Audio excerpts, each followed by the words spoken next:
if I don't get it right, sometimes it gives me like the shimmies. Got enough water in there this time, got the ratio right.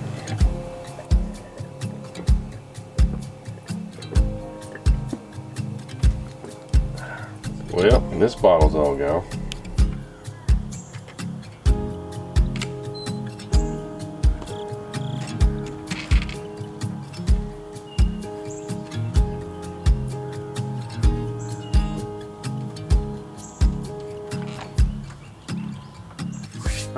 Looks like it's time to restock. I'm down to my last 2 bottles. And apple cider vinegar is one of those things that I definitely like to keep on hand because it's good for a variety of things. And as long as it's stored properly, it never really expires. So some mornings I like to do 1 to 2 tablespoons of apple cider vinegar in water. And you can also do it before or after meals. And sometimes I'll even mix a little bit of cayenne tincture in there too, but I didn't today. But some studies have shown that apple cider vinegar, consuming it can help with blood sugar control, it can help with blood pressure, it can help with cholesterol, it can even aid in additional weight loss. And let's see, there's something else that it was good for. Let me see if I can remember. Oh yeah, it's also beneficial for digestive health. Here.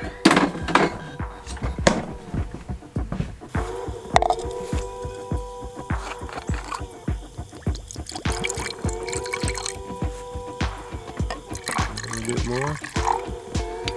That's good there.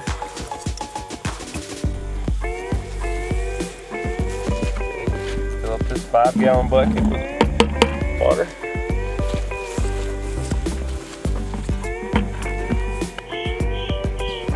Get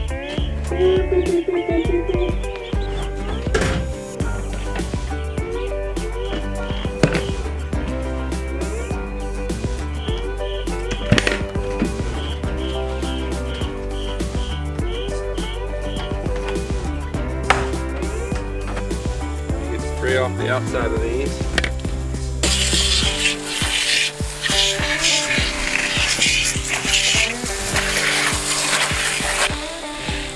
We still have to clean out the outside of the waterers, but apple cider vinegar does help keep the inside of livestock waterers cleaner. And one of the ways that it does this is the pH is at an optimum level to keep things like algae from growing inside their water. And let me tell you, when the waterers get algae growing on the inside of them, not only is it yucky, it's tough to clean them out too. Oh yeah, look in there. Look at all that just yuckiness and algae. Ugh.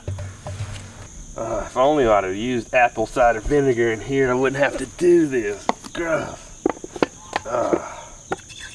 Get some of that out of there and clean it out.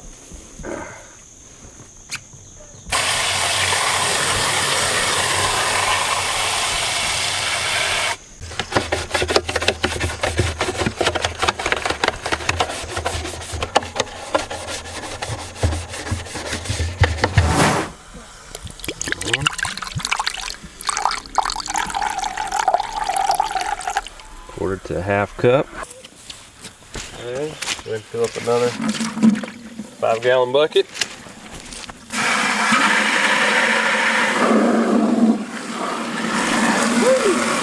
I'm glad I closed my eyes. That would have burned it. Yeah, you don't want apple cider vinegar in your eyes. That'd be woo. But a drop did get in my mouth. You taste Yuck. Why don't you taste some? I did already.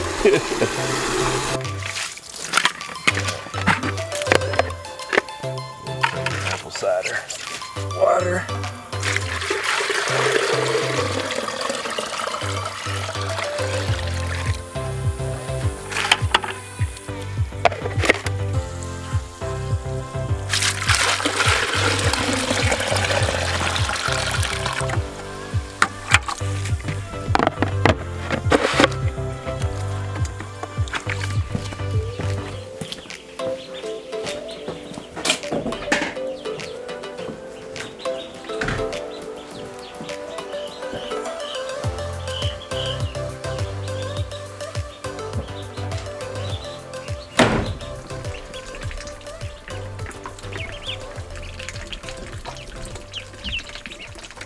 And not only does apple cider vinegar help their waters to stay cleaner, it also helps livestock to be healthier too.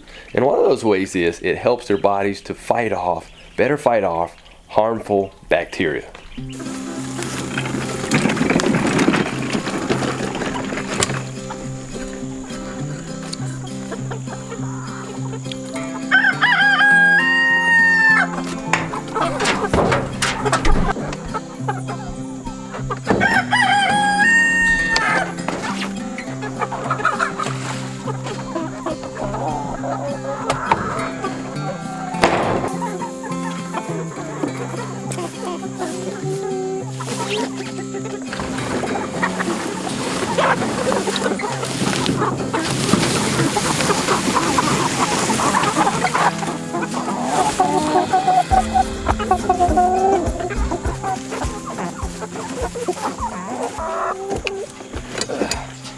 For decades, there's been growing concern about the overuse of antibiotics in livestock.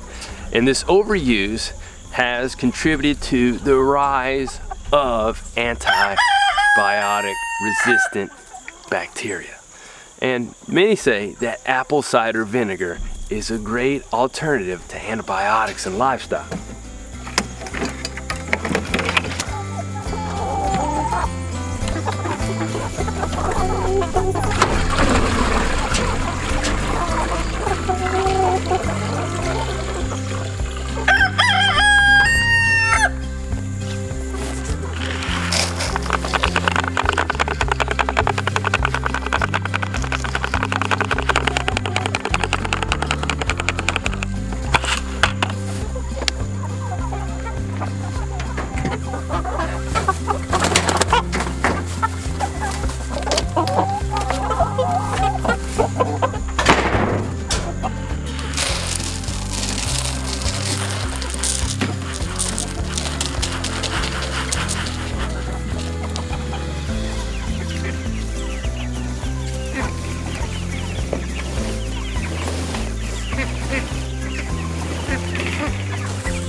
Now, I will be honest with you. There's a lot of articles and claims online that promote the supposed benefits and results to all kinds of things. And sadly, this includes natural and alternative things as well. And one of the things that I like to look at is things that have stood the test of time. And apple cider vinegar is one of those things. People have fermented apple juice for thousands of years in various cultures. So there must be some benefits if people just keep using it, right? But there's also studies and evidence to support some things as well. Like in chickens, apple cider vinegar can help with coccidiosis, as well as it's been studies shown that it can help chickens to better absorb their nutrients from the food.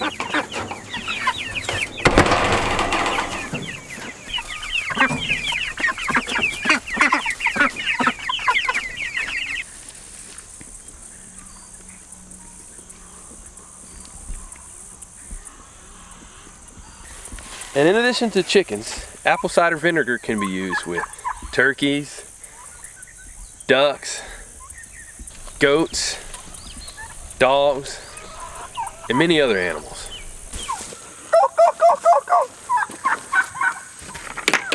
And check out this recipe that my wife Lacie has been making as a health booster for our family for years.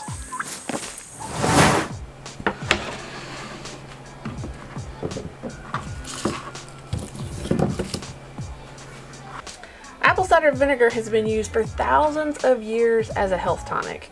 And within the last 40 years or so, there's really a way that people use it that has become popular, and that is fire cider. And today, Sayla and I are gonna make a super basic fire cider recipe that you can probably make at home with stuff already in your pantry. You wanna chop up the onion? Sure. Nah, you better do it. What would you rather chop up? Garlic. The garlic, okay. The whole thing. Like, normal? Peel it off? Yep. Peel them off. Okay. Just start peeling the outer ones off first. And the paper. paper will peel off like that. And put all your little pieces in there. Because you want to get all of it off, or it'll stick to your garlic and then it'll be in whatever you're making. Yummy. This is how I do it. Cut off the end, and I just go through and do all of them, and I'll let you do that. Mm-hmm. And then to get all of this off, I just smash, and then it'll come off like that. So you have a clean close of garlic. So you do those. And before I do the onions and cry us out of the place, I'll do some ginger. And for this recipe, we really only need a thumb length or so. And one tip, when you peel your ginger, it's best to use a spoon. A peeler takes too much off, but ginger is pretty soft. And you can peel it with a spoon, just like that.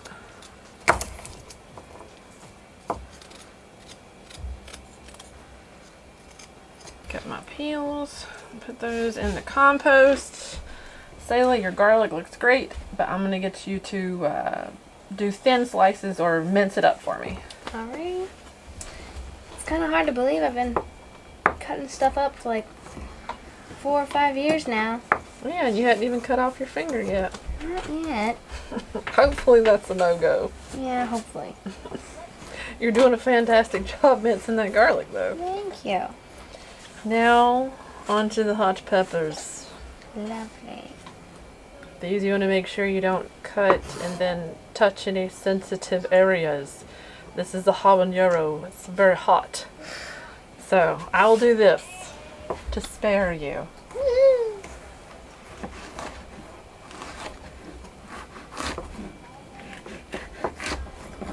I'm going to leave the seeds in and all. Some people like to take them out, but I'm like, that's just more of an opportunity to burn yourself up while you're cutting them. And we'll add a jalapeno to this as well. Do you know why we add the hot peppers? To help kill anything? Well, I guess it would do that. Not much lives in the hot peppers anyway. No, but it's for the hot aspect. It's for the capsaicin that are in the peppers. And that is really good for you as an anti-inflammatory. No, I didn't cut my ginger up. I guess I should do that too. Ginger is a great digestion aid, and that's part of, or at least one of the benefits of fire cider, is to help you with your digestion. Alright, they're still kind of big. I'm gonna mince it up, like really small. You did a good job mincing all that up. Thank you. It's important that we teach our children knife skills, which are also part of life skills. And, you know, even when reading a recipe, a lot of recipes will tell you to slice or to dice or chop, rough chop, mince.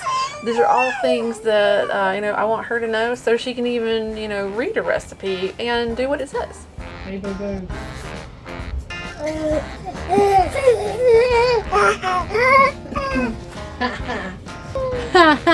Doesn't look like he waved at us. I know.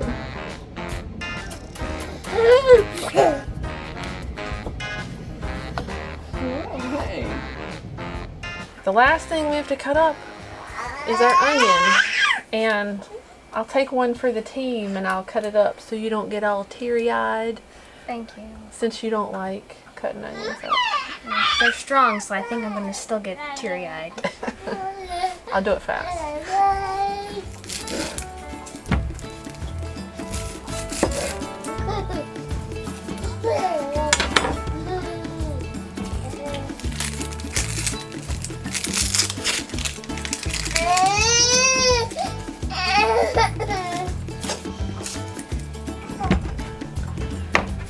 And for these,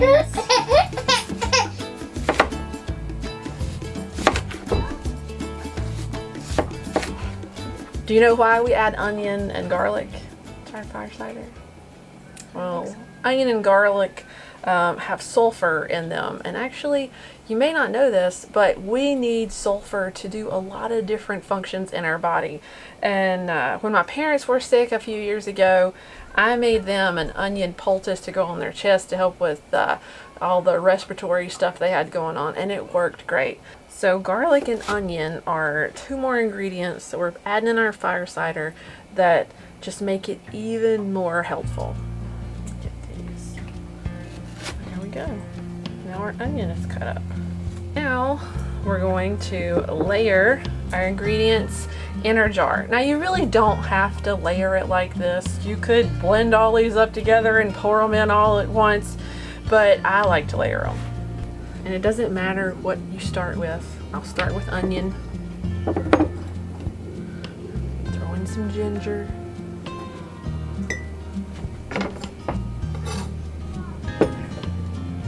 Add some garlic. And, you know, I'm not touching these hot peppers, but add them in too. And just keep going from there. Can I put some in? Yeah, sure. You can do a layer.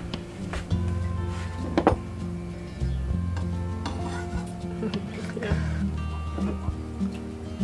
And then do some garlic.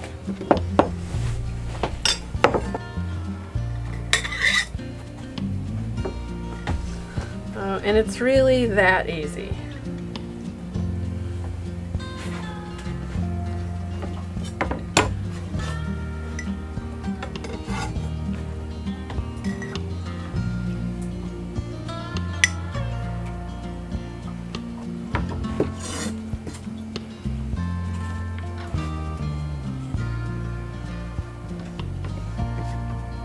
Garlic.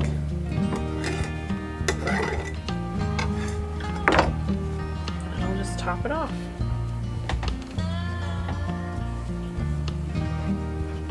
So this is just a very basic recipe of fire cider.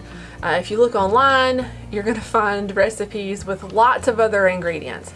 But I found sometimes those ingredients are hard to find, like horseradish and turmeric. Unless you live in a larger city, a lot of grocery stores don't even carry those. Like around here, I would probably have to go to 3 grocery stores to get horseradish, turmeric, and other ingredients. So this is super basic, and this just shows you anybody can make this. And even if you can't find the ginger, almost every grocery store has onions, garlic, and hot peppers. And here comes the last ingredient, apple cider vinegar. Sayla, would you like to pour the apple cider vinegar? Yes, I would. Okay, here you go. And whenever you're buying your raw apple cider vinegar, that's what you want. You want raw apple cider vinegar, and organic is best. And you want to make sure that it has a 5% acidity, because I've heard that these days people are cutting their vinegar and it's not 5%, but you want 5% acidity. And you just cover up all of your ingredients with the apple cider vinegar, all the way, making sure everything's covered. There you go. And that's it. It's all finished. The only other thing you need to be aware of is you want a non-reactive lid, or if you're going to use a metal flat, you want to put parchment paper in between the flat and the jar, because vinegar will corrode metal and you're leaving this for 4 to 6 weeks and your lid will start to corrode.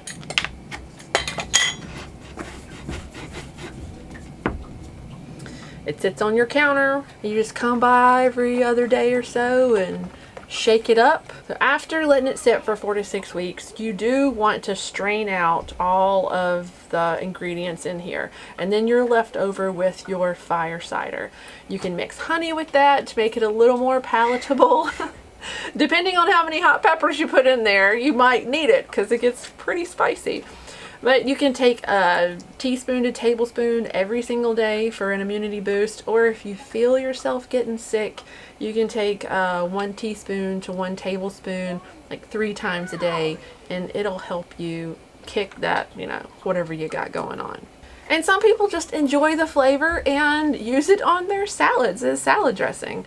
And the ingredients that you strain out of your fire cider, you can dehydrate them and powder them to make a great flavoring to use on just about anything. For those of you that would love this recipe, I recently put this together in written form. All you have to do is sign up for our email list below, and I will send you a free copy of this recipe. And for those of you that don't want to do it yourself, or you want some of those other ingredients that are harder to find, Farmhouse Teas has a really great fire cider mix where all you do is dump it in the jar and fill it up with apple cider vinegar, and you really can't get easier than that. But it has things like horseradish root and astragalus and organic peppercorns and lemon and orange peel, and it's just some of the other things that may be a little harder to find. Apple cider vinegar really is a versatile resource to keep on hand. Now, am I saying that everyone watching this needs to go out and get apple cider vinegar and just stock up with it? Yes and no. Some farms, apple farms, have reported this year, quote unquote, it being a disastrous year for apples and that apple prices aren't going to increase. Then does that mean that there's going to be a shortage of apple cider vinegar coming up? I don't know. And does that mean they're just going to go flying off the shelves and we're not going to see apple cider vinegar anymore? I don't know. I'm not saying that. But what I am saying is that it's really helpful to have on hand for a number of reasons. It really is, and for the immunity boost for us and for the animals is really great. But you can also use it to clean your house or clean your vegetables that you get at the grocery store. Put them in a large bowl of water, put some apple cider vinegar in there, and let them sit for about 10 minutes, and it'll help clean all the junk off of them. And you can also use it for cleaning around your house. But I prefer to use distilled white vinegar. For one thing, it's a little cheaper and you're not eating it. So anything that we're going to eat, I like using apple cider vinegar, raw apple cider vinegar with the mother. And there was actually a study done in 2005 where the researchers tainted arugula with salmonella, and they were testing to see how it responded to apple cider vinegar. And they cleaned the vegetables with apple cider vinegar and some lemon, and it made the levels of salmonella undetectable. So that's just proof that apple cider vinegar does work for that too. I plan to keep it on hand like I normally do. But another thing I want to do is I want to try making it myself. That's one thing that I haven't done here on the homestead, is making my own apple cider vinegar. And I hear that it's really easy, so I think I'm going to have to try it. Ooh, and you know what would be really neat is if we made apple cider vinegar with our apples from here on the homestead. We have a number of apple trees here, and some are producing this year, so maybe we can make some from our own apples. I have read also that it's cheaper if you make it from the apples that you grow yourself, because it can be a little bit more expensive to buy the apples at the store to make apple cider vinegar. Some have said it's just easier and cheaper to buy organic, raw apple cider vinegar with the mother at the store than it is to buy all those apples and make it yourself.